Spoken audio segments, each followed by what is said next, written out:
everyone, welcome back to Neat Funda. So today I made a awesome video for you guys. So जैसा कि आपको thumbnail को देख के लग ही रहा होगा, तो टाइम ना वेस्ट करती हूँ, let's started. So human health and disease. किसी को डिजीज़ क्यों हो सकती है? कुछ जेनेटिकली डिसऑर्डर्स हो सकते हैं, कुछ इन्फेक्शंस के थ्रू हो सकती है and change in life style के थ्रू. ज़्यादातर जो आज के टाइम पे डिजीज़ होती हैं वो इसी की वजह से होती है, because upon food, water, rest, exercise, habit कुछ हमारा मेंटेन नहीं होता है, सो हमको डिजीज़ हो जाती हैं. फाइन. सो ये आज का टाइम का सबसे main cause of the disease है, ठीक है. एंड एक हाइपोथेसिस दी गई थी, गुड ह्यूमर हाइपोथेसिस, जो दी गई थी प्रपोज बाय हिप्पोक्रेटस ने दी थी. Okay fine. किसने दी थी? हिप्पोक्रेटस ने दी थी गुड ह्यूमर हाइपोथेसिस, ठीक है.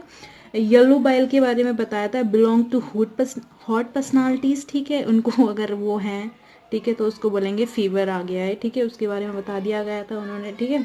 और विलियम हार्वे ने बताया था डिसअप्रूव्ड दिस हाइपोथेसिस, मतलब उन्होंने साफ मना कर दिया था कि भाई हिप्पोक्रेटस जो भी कह रहे हैं ना, गुड ह्यूमर हाइपोथेसिस उनकी ठीक नहीं है, ठीक है. उन्होंने डिसअप्रूव्ड कर दिया था ये, ठीक है. तो डिस्कर्ब ब्लड सर्कुलेशन विलियम हार्वे ने किया था, ये सभी को पता है. सो विलियम हार्वे ने ब्लड सर्कुलेशन की खोज की थी, डिस्कवर ब्लड सर्कुलेशन, ठीक है. और किसमें की थी? फीमेल में, मेयर के अंदर, ठीक है, मेयर हॉर्स के अंदर, ठीक है, फीमेल हॉर्स के अंदर. अब डिजीज कॉजिंग एजेंट क्या क्या हो सकते हैं? डिफिशियंसी ऑफ न्यूट्रिएंट्स, ठीक है, डिफिशियंसी हो रही है अगर किसी न्यूट्रिशन की, तो उसकी वजह से भी आपको डिजीज हो सकती है, ठीक है. एंड बायोलॉजिकल एजेंट्स के थ्रू भी हो सकती है, केमिकल एजेंट्स के थ्रू भी हो सकती है, नॉर्मल है आज के टाइम पे. मैकेनिकल एजेंट्स भी हो सकते हैं एंड फिजिकल एजेंट्स भी हो सकते हैं, like cold, heat, humidity and pressure की वजह से. फाइन. एक मैंने यहाँ पे एक हाईलाइटेड पॉइंट लिख दिया है कि यूरिक एसिड की वजह से क्या होता है, अर्थराइटिस हो जाता है, याद कर लेना इसको, ठीक है. It's important. फाइन. अब आ जाते हैं हम सबसे पहले टाइफॉइड पे. टाइफॉइड किसके थ्रू होता है? साल्मोनेला टाइफी के थ्रू होता है, ठीक है. Spread through contaminated food and water, इसीलिए हम इसको बोलते हैं faeco oral. Fine. It it enters small intestine में एंटर्स करता है and migrate to other organs, और वही लिवर में जाके पहुंच जाता है, ठीक है. तो बहुत ज़्यादा डेंजरस है टाइफॉइड. सिम्टम्स क्या होते हैं? सस्टेन हाई फीवर हो सकता है 39 to 40 डिग्री सेल्सियस, हेडेक हो सकता है, वीकनेस हो सकती है, स्टमक पेन हो सकता है, कॉन्स्टिपेशन हो सकता है, और लॉस ऑफ एपेटाइट हो जाती है. और इसमें क्या होता है? इंटेस्टाइनल परफोरेशन एंड डेथ में अकर, डेथ भी हो सकती है. So I call it is dangerous disease, ठीक है. देन जाते हैं Widal test, tab vaccine, Widal test, ठीक है. Confirmation test of two and, ठीक है, कंफर्मेशन टेस्ट होता है ये टाइफॉइड का, ठीक है.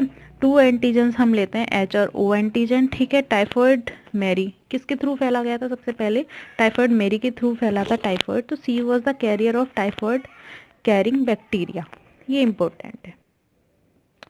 निमोनिया, निमोनिया किसके थ्रू फैलता है? स्ट्रेप्टोकोकस निमोनी हीमोफ्लुस इन्फ्लुएंजा के थ्रू भी होता है, ठीक है. स्प्रेड बाय ड्रॉपलेट्स या एरोसोल्स के थ्रू, जिस भी इंसान को, पर्सन को ये हो रही है डिजीज और हम उसके कांटेक्ट में आ गए, ड्रॉपलेट्स और एरोसोल के कांटेक्ट में आ गए, तो हो गए, हमको समझ लीजिए, ठीक है. And then symptoms are respiratory problems हो जाती है, fever, chills, cough, headache. In severe cases में कभी कभी lips and finger nails turn grey to bluish colour भी हो जाता है, ठीक है. ये क्यों हो जाता है? ऑक्सीजन की कमी हो जाती है और कार्बन डाइऑक्साइड भर जाती है, इसी को बोलते हैं हम साइनोसिस. कैसे कभी बेबी को देखा है ब्लू हो गया, उसको बोलते हैं, ठीक है. एंड म्यूकस एंड प्लग आने लग जाता है. कॉमन कोल्ड राइनो वायरस की वजह से होता है, इट्स इम्पोर्टेंट. राइना मीन्स होता है nose. So inhaling droplets resulting from cough और sneeze through the contaminated object. Symptoms होते हैं, नेजल कंजेशन होता है, डिस्चार्ज, फीवर, हेडेक, है ना, सोर थ्रोट, कफ, हॉर्सनेस आ जाती है, ठीक है, और टाइटनेस होती है, ठीक है. अब आ जाते हैं अमीबोसिस. एंटमीवा हिस्टोलिटिका की वजह से होता है. हिस्टो मीन्स होता है टिश्यू, तो टिश्यू का अफेक्ट करता है, ये तो हमने समझ ही लिया है. तो ट्रांसमिशन किसके थ्रू होता है? हाउस फ्लाइज होती है. ये क्या होती है? मैकेनिकल कैरियर होती है. Transmit parasite from the faeces to food, ठीक है, मतलब ये फीसेस से लेके आती है और जो कि हमारे खाने को कंटामिनेटेड कर देती है. मक्खी, इसलिए मक्खी से बचाना चाहिए. किसी नहीं पता है कि हमको क्या हो जाए, अमीबियोसिस हो सकता है, ठीक है. सो सिम्टम्स क्या होते हैं? कॉन्स्टिपेशन, पेन, क्रैम्प्स, स्टूल, ठीक है, ब्लड आ जाता है, क्रैम्प्स आ जाते हैं, ठीक है, with excess mucus and blood clot हो जाता है, ठीक है. Next one is ascariasis. Fine. Let's ascariasis क्या है? एस्केरिस ल्यूम्ब्रिकोइड्स की वजह से होता है। एस्केरिस की फोटो आपने एनसीईआरटी में देखी होगी, तो ये वही वाला एस्केरिस है जो एस्केरिसिस फैला देता है, ठीक है। कंटामिनेटेड फूड की वजह से भी होता है। ये लोग, कुछ बच्चे बचपन में मिट्टी वगैरह खाते हैं, बहुत देखा होगा उनको एस्केरिस नॉर्मल होते हैं कि उनको हो जाते हैं, ठीक है। सिम्टम्स होते हैं, इंटरनल ब्लीडिंग हो जाती है, बहुत बहुत पेनफुल होता है ये। कभी बच्चों को देखना, पूरी रात भर रोते रहते हैं।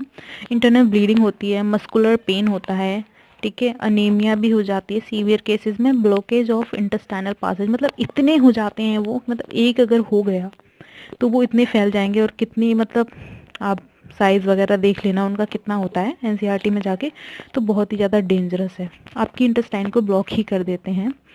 ओके, पूरा खानदान ही क्रिएट कर लेंगे भाई, तो कहाँ से रोड पे जगह बचेगी? तो भाई ये ऐसा ही, ठीक है। अब आ जाता है फाइलेरियसिस, ये बहुत इंपॉर्टेंट है, ठीक है। फाइलेरियल वॉर्म की वजह से होता है, जिसका नाम है विचेरिया वैनक्राफ्टी, ठीक है, या फिर विचेरिया मलाई की वजह से भी होता है, ठीक है। मोड ऑफ ट्रांसमिशन क्या होता है? Bite of female Culex mosquito.